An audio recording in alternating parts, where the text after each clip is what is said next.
Of signing the agreements is now over. I now kindly ask the President of the Republic of Uganda, Mr. Yoweri Kaguta Museveni, to now take the floor. Your Excellency, President Vučić, and the government of Serbia, my delegation and myself are very happy to be here on your invitation we have had very useful discussions. And as I told you, Serbia, through Yugoslavia, is not new to us.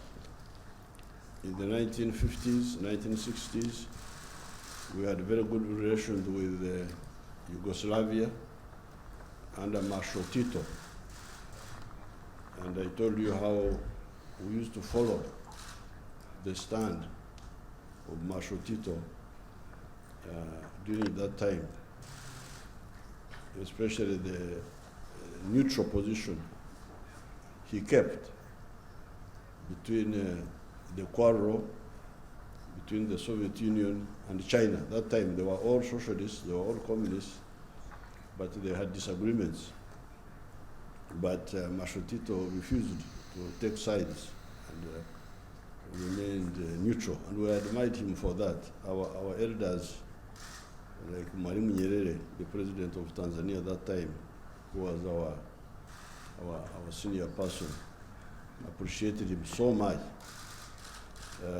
Marshal Tito, together with Nkrumah and with Nasser of Egypt and with Sukarno of Indonesia, were the champions of the non-aligned movement. I told you how I welcomed Eldred Kardej at the University of Dar es Salaam as one of my guests when I was a student leader. Then Yugoslav companies, especially one called Enago Project, built very good structures in Uganda.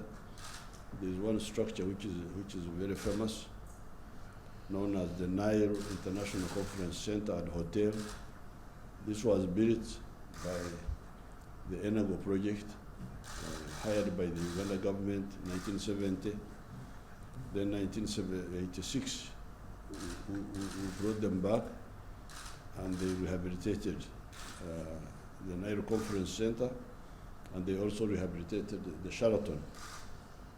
And through barter trade, we worked with them, and they built a very good road between a place called Mitiana and another place called Mubende.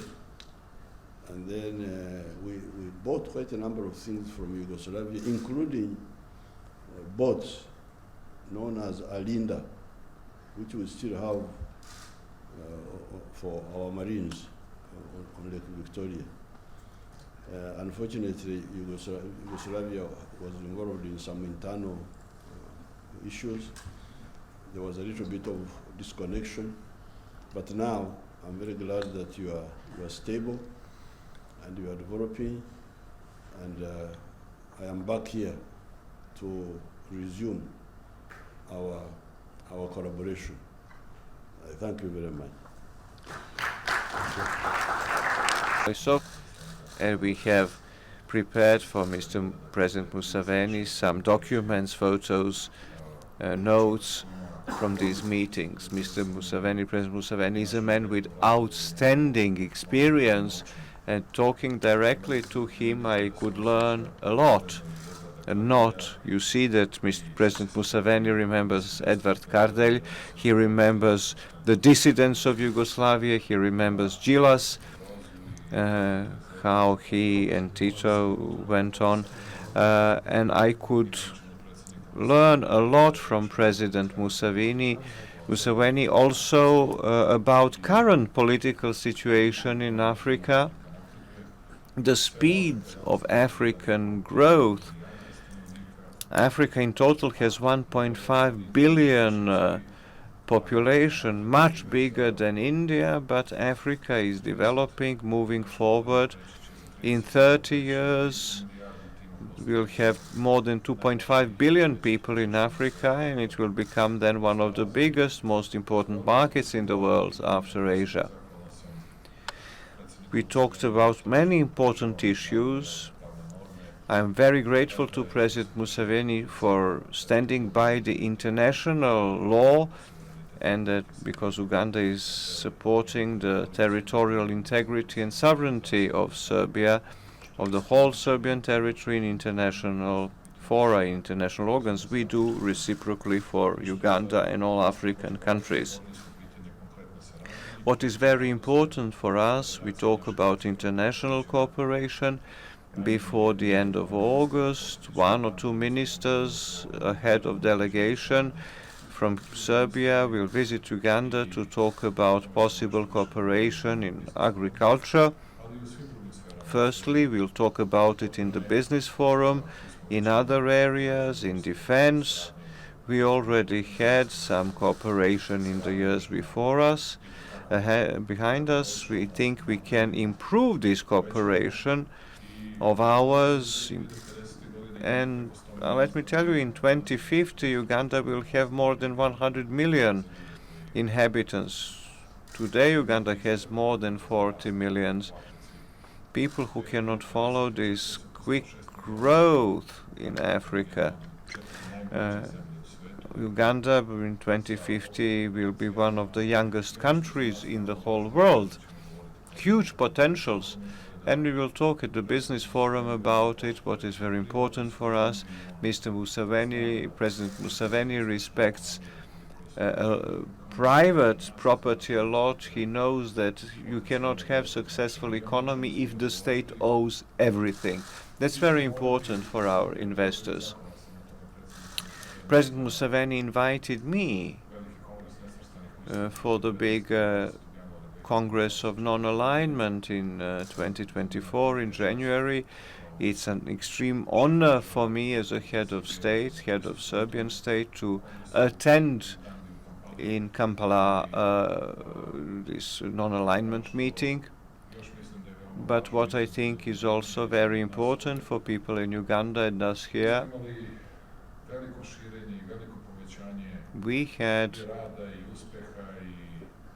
a growth and spreading of our national air company, many new lines. Serbia is flying many new lines, but in the future we will have to focus some strategic points in Africa, and Kampala and Uganda can be one of the places, one of the hubs for us in Africa where we can look towards. And Mr. President, I wish you the best of health, and I wish you to do a lot of good with your collaborators for our friendly people of Uganda, and we will do our best to translate into reality, to concretize the agreements we have signed today, and to show that not only we understand each other. In global politics, we want to hear from experienced people like you a lot, but we want to have cooperation to the benefit of citizens of Uganda and Serbia. I hope by the end of next year we can have this direct airline. If we open airline, it would be a line, it would be great success for our country and for Uganda. Thank you again. Feel at home, Mr. President.